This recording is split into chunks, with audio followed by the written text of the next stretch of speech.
Praise the Lord. आप सभी को जय मसीह की। आज हमारे बाइबल मनन का विषय है पवित्र आत्मा की अगुवाई में ही चलना अवश्य है। सबोपदेशक के ग्रंथ में कहा गया है कि जब तक मनुष्य के मन में बुराई भरी हुई होती है तब तक उसका मन भ्रांतिपूर्ण रहता है। प्रियो, जो लोग सत्य की प्रतीति नहीं करते उनमें भटका देने वाली सामर्थ काम करती है और वे झूठ की ही प्रतीति करते हैं। इसलिए जिसका मन भ्रांत हो जाता है वह परमेश्वर की वाणी नहीं सुन पाता, वह सही गलत की पहचान नहीं कर पाता, क्योंकि उसका मन चंचल हो जाता है और ऐसा व्यक्ति अपने मुंह से बुरी बातें कहने लगता है और बुरी चाल चलने लगता है। परंतु जो परमेश्वर का भय मानते हुए चलता है उसका मन प्रभु में स्थिर बना रहता है, उसके मन में परमेश्वर की शांति वास करती है, इसलिए वह प्रभु की वाणी को सुन पाता है, पवित्र आत्मा की अगुवाई में चल पाता है और ऐसा व्यक्ति अपने मुंह से कोई बुरी बातें नहीं कहता और पाप के मार्ग पर नहीं जाता। हम देखते हैं कि जब प्रभु यीशु मानव रूप में इस जगत में था तो एक दिन जब वह सेवकाई करते हुए घर आया कि वहाँ ऐसी भीड़ इकट्ठी हुई कि वे रोटी भी न खा सके और यीशु उनके पास चला गया। तब उसके कुटुंबीय उसे पकड़ने के लिए निकले, क्योंकि उनके मन में उसके प्रति संदेह था, जिस कारण उनका मन उसके प्रति भ्रांतिपूर्ण हो गया था, क्योंकि वे कहते थे कि उसका चित्त ठिकाने पर नहीं है।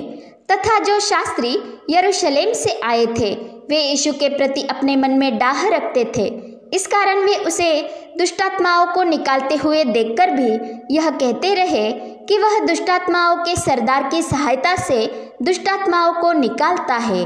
परंतु प्रभु यीशु उनकी बातों पर ध्यान केंद्रित करते हुए अपने अधिकार के विषय स्पष्टीकरण देते हुए उन पर क्रोधित न हुआ, परंतु उनके अज्ञान पर उजियाला डालते हुए उन्हें पास बुलाकर वह उनसे दृष्टांतों में कहने लगा कि शैतान क्योंकर शैतान को निकाल सकता है, और यदि किसी राज्य में फूट पड़े तो वह राज्य क्योंकर स्थिर रह सकता है, और यदि किसी घर में फूट पड़े तो वह घर क्योंकर स्थिर रह सकता है, और यदि शैतान अपना ही विरोधी होकर अपने में फूट डाले तो वह क्योंकर बना रह सकता है, उसका तो अंत ही हो जाता है।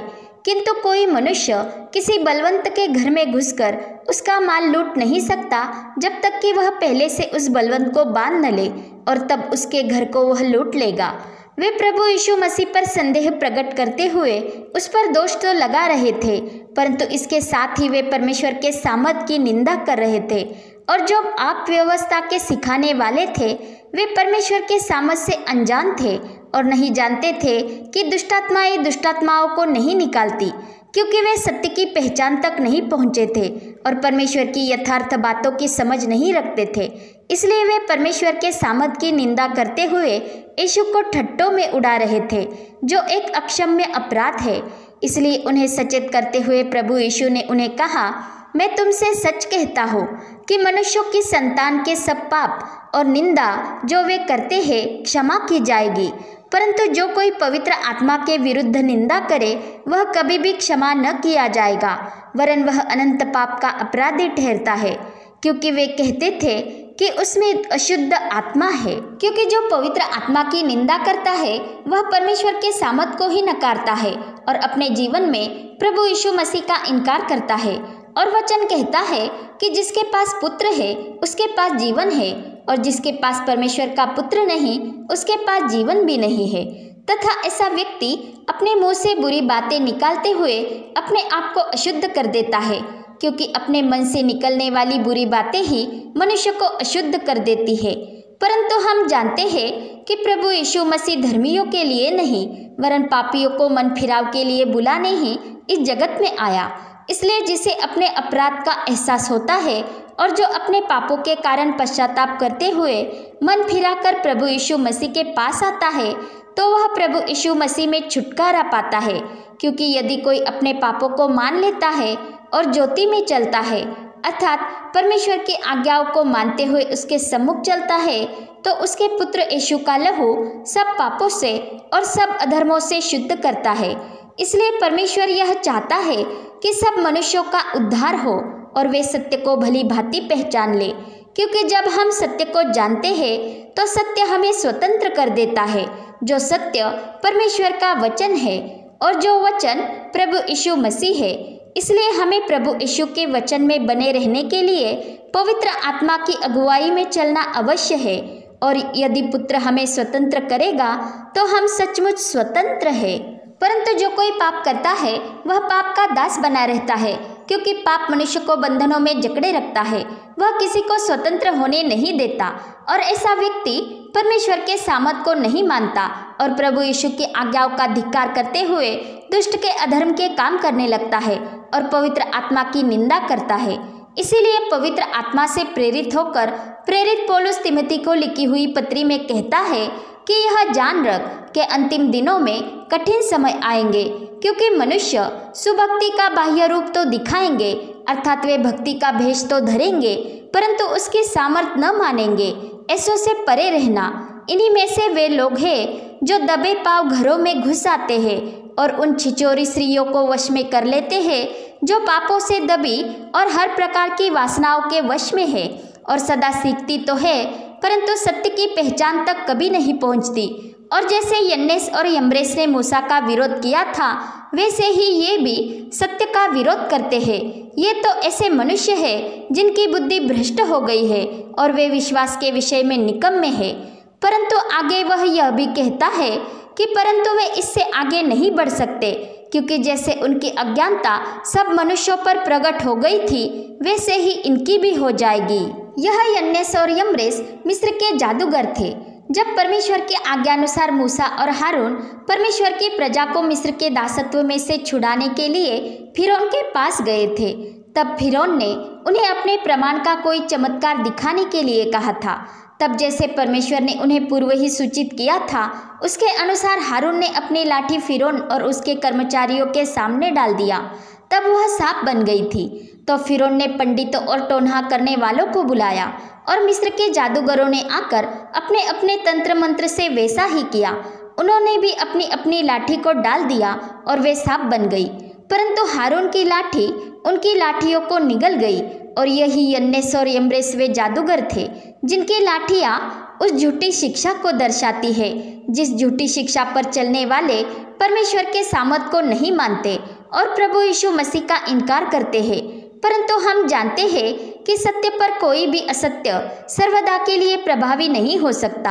अर्थात भले ही कोई भक्ति का भेष धारण कर ले, परंतु सत्य असत्य का असली रूप प्रकट कर देता है। जैसे कि उजियाला अंधकार को मिटा देता है और अंधकार में की सब चीजें प्रकट होती है जो अंधकार में दिखाई नहीं देती थी, वैसे ही जब मसीह के ज्ञान का उजियाला चमकता है तो अज्ञानता का अंधकार मिट जाता है और असत्य अर्थात झूठी बातें प्रकट होती है। और जब मनुष्य सत्य पर विश्वास करता है तब ही वह सच्ची शिक्षा और झूठी शिक्षा के अंतर को समझ पाता है।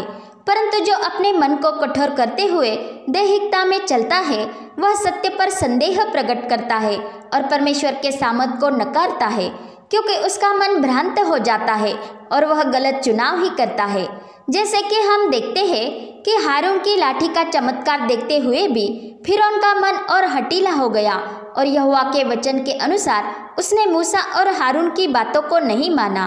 और इसी कारण यरूशलेम के शास्त्री भी परमेश्वर के सामर्थ का इनकार कर रहे थे, क्योंकि वे यीशु से डाह रखते थे और अपने मुंह से बुरी बातें कहते थे।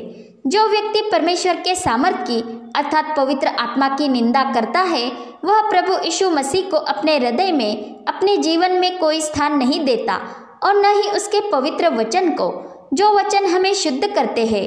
इस कारण वह मनुष्य उस सुखी जगह के समान हो जाता है जहाँ पर दुष्टात्माएं बैठकर वास करती है और ऐसे मनुष्य के मन में बुरी बातें उत्पन्न होने लगती है जो पवित्र आत्मा की ओर से नहीं। और वो ही बुरी बातें वह मनुष्य अपने मुंह से निकालते हुए अपने आप को भ्रष्ट कर देता है, क्योंकि जब पेड़ निकम्मा हो जाता है तो उसे अच्छा फल नहीं लगता, उसका फल निकम्मा ही होता है।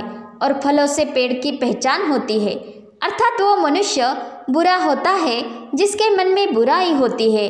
और ऐसा बुरा मनुष्य मुंह से अच्छी बातें नहीं कह सकता, क्योंकि जो मन में भरा हुआ होता है वही मुंह पर आता है। भले भंडार से भली बातें ही निकलती है, परंतु बुरे भंडार से बुरी बातें ही निकलती है। इसलिए हमें पवित्र आत्मा की अगुवाई में चलना अवश्य है, क्योंकि प्रभु यीशु ने कहा है कि तू अपनी बातों के कारण निर्दोष और अपनी बातों के कारण दोषी ठहराया जाएगा, इसलिए कि जो जो निकम्मी बातें मनुष्य कहेंगे न्याय के दिन हर एक बात का लेखा देंगे। अर्थात जहाँ सत्य वचन का प्रकाश होता है वहाँ दुष्टात्माएं टिक नहीं पाती, क्योंकि सत्य वचन प्रभु यीशु मसीह है और उसकी उपस्थिति में, उसके नाम में ही दुष्टात्माएं थरथराती है। दुष्टात्माएं प्रभु यीशु के नाम में निकलती है और प्रभु यीशु का उन पर अधिकार है। परंतु जब यीशु मानव रूप में इस जगत में था तब शैतान को उसकी परीक्षा लेने के लिए परीक्षक के तौर पर अधिकार दिया गया था, क्योंकि हम देखते हैं कि बपतिस्मा पाने के पश्चात प्रभु यीशु मसीह पर परमेश्वर का आत्मा उतर आया और यह भविष्यवाणी हुई कि यह मेरा प्रिय पुत्र है जिससे मैं अत्यंत प्रसन्न हूँ। और उस समय परमेश्वर का आत्मा उसे जंगल में ले गया ताकि शैतान से उसकी परीक्षा हो। तब यीशु 40 दिन और 40 रात निराहार रहा और जब अंत में उसे भूख लगी तब वह परीक्षक उसके पास आकर उसकी परीक्षा लेने लगा। परंतु प्रभु यीशु ने अपने देह को प्रभावी होने नहीं दिया, वरन आत्मा के अधीन होकर परमेश्वर के वचन से उसका सामना किया और पिता की आज्ञानुसार ही चलते हुए उसके प्रेम में बना रहा। और जब शैतान सब परीक्षा कर चुका तब शैतान उसके पास से चला गया। यह सब कुछ इसलिए किया गया ताकि हम उससे सीखते हुए चले और अपने आत्मिक जीवन में चले, जो जीवन प्रभु यीशु मसीह में है, और परमेश्वर के अधीन होकर शैतान का सामना करे ताकि वह हमारे पास से भाग निकले। मरकुस 16:17 के अनुसार विश्वास करने वालों में ये चिन्ह होंगे कि वे प्रभु यीशु के नाम से दुष्टात्माओं को निकालेंगे। अर्थात दुष्टात्माएं प्रभु यीशु के नाम से वश में आती है और यही अधिकार प्रभु यीशु ने अपने चेलों को दिया। परंतु हम जानते हैं कि जब प्रभु यीशु ने 72 और मनुष्य नियुक्त किए थे और जिस जिस नगर और जगह को वह आप जाने पर था वहाँ उन्हें दो दो करके अपने आगे भेजा। और जब वे आनंद से फिर आकर कहने लगे, हे प्रभु, तेरे नाम से दुष्टात्मा भी हमारे वश में है, तब प्रभु यीशु ने उनसे कहा था कि देखो, मैंने तुम्हें शत्रु की सारी सामर्थ पर अधिकार दिया है और किसी वस्तु से तुम्हें कुछ हानि न होगी। तो भी इससे आनंदित मत हो कि दुष्टात्मा तुम्हारे वश में है, परंतु इससे आनंदित हो कि तुम्हारे नाम स्वर्ग पर लिखे हैं। प्रियो, स्वर्ग में जो जीवन की पुस्तक है उसमें हमारा नाम होना अवश्य है, क्योंकि जिस किसी का नाम जीवन की पुस्तक में लिखा हुआ न मिलेगा वह अंतिम न्याय के समय आग की झील में डाला जाएगा। वो आग की झील मृत्यु और अधोलोक के लिए है और यही वह दूसरी मृत्यु है, और इसके भागी हम न हो ऐसा परमेश्वर चाहता है। इसीलिए परमेश्वर ने जगत के लिए अपने इकलौते पुत्र को दे दिया ताकि जो कोई उस पर विश्वास करे वह नाश न हो वरन अनंत जीवन पाए, क्योंकि परमेश्वर ने जगत से प्रेम रखा। और इसी कारण प्रभु यीशु मसीह ने जगत के सारे पापों का बोझ उठाकर अपने ही देह का एक ही बार का बलिदान हमारे पापों के बदले चढ़ाया, इसलिए कि उस एक ही चढ़ावे के द्वारा हम पवित्र ठहरे, क्योंकि हम प्रभु यीशु मसीह पर किए गए विश्वास के द्वारा ही धर्मी ठहराए जाते हैं। परंतु हमारा यह विश्वास कर्म सहित होना अवश्य है, क्योंकि कर्म बिना विश्वास व्यर्थ है। क्योंकि हमारे विश्वास के द्वारा ही हम उद्धार पाने वालों की रक्षा परमेश्वर के सामर्थ से की जाती है, इसलिए कि जो उद्धार आने वाले समय में प्रकट होने के लिए सिद्ध है वो हमें प्राप्त हो। और हमारा यह विश्वास इससे प्रकट होता है कि हमारी परमेश्वर के साथ सहभागिता है, और परमेश्वर से हमारी सहभागिता तब हो पाती है जब हम अपने पापों का त्याग करके ज्योति में चलते हैं और परमेश्वर के साथ साथ चलते हैं। उसके साथ साथ चलने का अर्थ यह है कि हम उसकी आज्ञाओं को सुनकर उन्हें मानते हुए चलते हैं, क्योंकि हमारी यह आज्ञाकारिता ही परमेश्वर के साथ सहभागिता होने का प्रमाण है। और हमारी यह सहभागिता दुष्टात्माएं भी पहचानती है। जैसे कि हम देखते हैं कि जब यहूदी महायाजक स्किवा के 7 पुत्र जिनमें दुष्टात्मा हो उन पर प्रभु यीशु का नाम यह कहकर फूके थे कि जिस यीशु का प्रचार पौलुस करता है मैं तुम्हें उसी की शपथ देता हूँ, तब दुष्टात्मा ने उत्तर दिया था कि यीशु को मैं जानती हूँ और पौलुस को भी पहचानती हूँ, परंतु तुम कौन हो? और उस मनुष्य ने जिसमें दुष्टात्मा थी उन पर लपककर और उन्हें वश में लाकर उन पर ऐसा उपद्रव किया कि वे नंगे और घायल होकर उस घर से निकल भागे। परंतु इसके पूर्व इफिसुस नगर में कितने यहूदी जो झाड़ा फूकी करते फिरते थे, यही कहते हुए दुष्टात्माओं को निकालते थे क्योंकि दुष्ट आत्माएं प्रभु यीशु के नाम में निकलती है। परंतु जब से उन स्किवा महायाजक के पुत्रों का वाकया हुआ था, तब से इफिसुस नगर के रहने वाले यहूदी और यूनानियों पर भय छा गया था और प्रभु यीशु के नाम की बड़ाई हुई, जिसके फलस्वरूप विश्वास करने वालों में से बहुतेरों ने आकर अपने अपने कामों को उदारता से मान लिया और प्रकट भी किया, क्योंकि इसके पूर्व उनका विश्वास कर्म सहित नहीं था। और जादूगिरी करने वालों में से बहुतों ने अपनी अपनी पोथियां इकट्ठी करके सबके सामने जला दी, और जब उनका दाम जोड़ा गया तो 50,000 रुपये की निकली थी। और प्रभु का महासामर्थी वचन फैलता गया और प्रबल होता गया।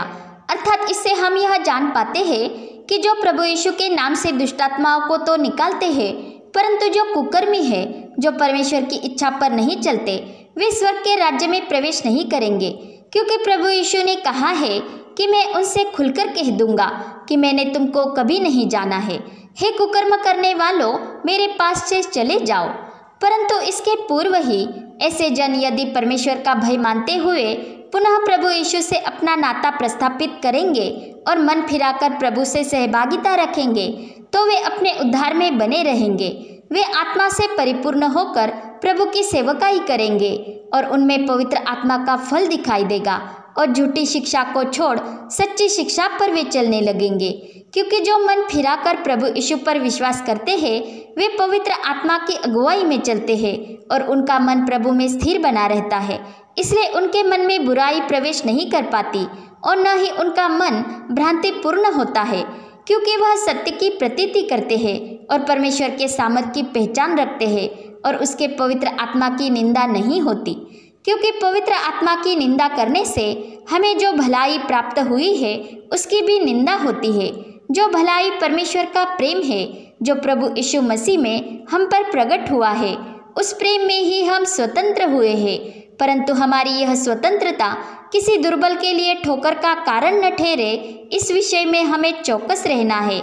इसीलिए हमें पवित्र आत्मा की अगुवाई में चलना अवश्य है। जो परमेश्वर को जानते हैं, वे बलशाली होकर बड़े बड़े काम करेंगे, क्योंकि वे अपने परमेश्वर के सामर्थ को जानते हैं। हम देखते हैं कि जब प्रभु यीशु घर आया, यह सुनकर बड़ी भीड़ इकट्ठी हुई थी और वे रोटी भी न खा सके थे। अर्थात उस समय यीशु को भूख लगी होगी, क्योंकि वह मानव शरीर में था, तथा इसके साथ ही उसका विरोध भी हो रहा था। यरूशलेम के शास्त्री परमेश्वर के आत्मा की निंदा कर रहे थे, परमेश्वर के सामर्थ पर संदेह कर रहे थे और लोगों के मन में भी संदेह डाल रहे थे। परंतु उस समय भी प्रभु यीशु ने न ही अपनी वाणी से और न ही अपनी कृति से कोई गलत आचरण किया, क्योंकि परमेश्वर के स्वरूप में होकर भी उसने अपने आप को शून्य कर दिया था और परमेश्वर के तुल्य होने को अपना लाभ न समझा था। वरन मनुष्य के रूप में प्रकट होकर उसने अपने आप को दीन किया था। उसने दास का रूप धारण किया और पिता की आज्ञाओं के अनुसार ही वह चलता रहा, यहाँ तक कि क्रूस की मृत्यु भी सह ली और पिता की मर्जी को पूरा किया, और उसी के द्वारा हमने उद्धार पाया है। अर्थात हमें प्रभु यीशु से यह सीख मिलती है कि हम परमेश्वर के राज्य का काम करते हुए असंयमी होकर नहीं कर सकेंगे, क्योंकि असंयम के कारण मनुष्य क्रोधित हो जाता है और मनुष्य का क्रोध परमेश्वर की धार्मिकता का निर्वाह नहीं कर सकता, उसमें शैतान को अवसर मिल जाता है। इसलिए हमें पवित्र आत्मा की अगुवाई में चलना अवश्य है, जिससे हम सत्य और असत्य के भेद को समझ पाते हैं, और भले ही हमें सहना पड़े परंतु दरारें उत्पन्न नहीं होती, और परमेश्वर का राज्य बढ़ता जाता है, और विरोध करने वालों को परमेश्वर मन फिराव की बुद्धि प्रदान करेगा, उन्हें भी मन फिराव का अवसर प्राप्त होगा। और हम देखते हैं कि प्रभु यीशु के भाई जो उस पर विश्वास नहीं करते थे, वे प्रभु के पुनरुत्थान के पश्चात केवल उसके अनुयायी ही नहीं परंतु परमेश्वर के राज्य के सेवक बन गए।